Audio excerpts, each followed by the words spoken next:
భారత్ దక్షిణాఫ్రికా మధ్య జరుగుతున్న 2 టెస్టుల సిరీస్ లో మొదటి టెస్ట్ మ్యాచ్ లో భారత్ జట్టు దారుణమైన ఓటమిని చవిచూసింది. ప్రపంచ టెస్ట్ ఛాంపియన్షిప్ లో ఈ టెస్ట్ సిరీస్ భాగమైనందున 2 జట్లు ఈ టెస్ట్ సిరీస్ కోసం సీరియస్ గానే సిద్ధపడ్డాయి. కానీ రంగంలోకి దిగిన తర్వాత భారత్ జట్టు అనూహ్యంగా తేలిపోయింది. దక్షిణాఫ్రికా ఆటగాడు డీన్ ఎల్గార్ వీరోచితమైన బ్యాటింగ్ కారణంగా భారత్ జట్టు ఒత్తిడిలో పడి బౌలింగ్ లోనూ బ్యాటింగ్ లోనూ కూడా వెనుకబడిపోయింది. కనీస ఫైట్ కూడా ఇవ్వకుండా చేతులెత్తేసింది. దీంతో మిగిలిన ఏకైక టెస్ట్ మ్యాచ్ లోనైనా గెలిచి పరువు దక్కించుకోవాలన్న ప్రయత్నంలో ఉంది భారత్ జట్టు. ఇక సిరీస్ ఆధిక్యంలో ఉన్న దక్షిణాఫ్రికా చివరి టెస్ట్ లో కూడా గెలిచి సిరీస్ క్లీన్ స్వీప్ చేయాలన్న పట్టుదలతో ఉంది. ఇక మొదటి టెస్ట్ లో విజయంతో దక్షిణాఫ్రికా జట్టు పాయింట్ల పట్టికలో అన్ని జట్లను వెనక్కి నెట్టుకుంటూ అగ్రస్థానానికి చేరుకుంది. అగ్రస్థానంలో ఉన్న భారత్ జట్టు మాత్రం ఏకంగా 4 స్థానాలు దిగజారి 5వ స్థానానికి పడిపోయింది.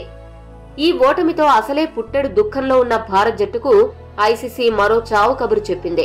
సెంచూరియన్ వేదికగా జరిగిన మొదటి టెస్ట్ మ్యాచ్ లో స్లో ఓవర్ రేట్ నమోదు చేసినందుకు గాను భారత్ జట్టు మ్యాచ్ ఫీజులో 5% కోత విధించింది. అంతేకాదు ప్రపంచ టెస్ట్ ఛాంపియన్షిప్ నియమావళి ప్రకారం భారత్ జట్టు ఖాతాలోని పాయింట్లో 2 పాయింట్ల కోత విధించింది. దీంతో భారత్ జట్టు WTC పాయింట్స్ పట్టికలో 6వ స్థానానికి పడిపోయింది. అలా టీమిండియా అనే మూలిగే నక్క మీద తాటిటెంక పడ్డట్లయింది.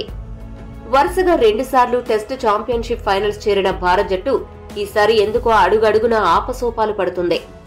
చూస్తుంటే ఈసారి WTC ఫైనల్ కి భారత్ జట్టు చేరడం కష్టంలా ఉంది. మరి టీమిండియా ఈసారి టెస్ట్ ఛాంపియన్షిప్ ఫైనల్ కి చేరుతుందా లేదా? మీ అభిప్రాయాన్ని తెలియజేయండి.